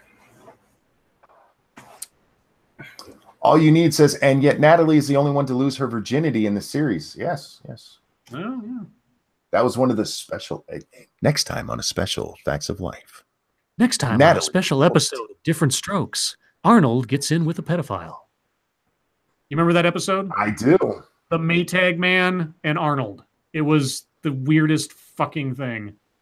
Data Wasteland says, Monkey, be honest, you would have nailed Mrs. Garrett too. She bends over baking a pie and she wiggles a little bit. I could see it. I can see it. You guys should do an entire stream on shows you grew up with. We kind of did once. We did the nostalgia stream. Yeah, stuff that kids today will never know or experience, kind of stuff. And we talked like rotary phones and shit like that, but also TV shows and movies and stuff. Especially TV shows that would never be made today. Yeah. Ryan says, damn you, Monkey and Satsu, 7 Days to Die is taking over my time. Dude, I got over 1,700 hours in that game.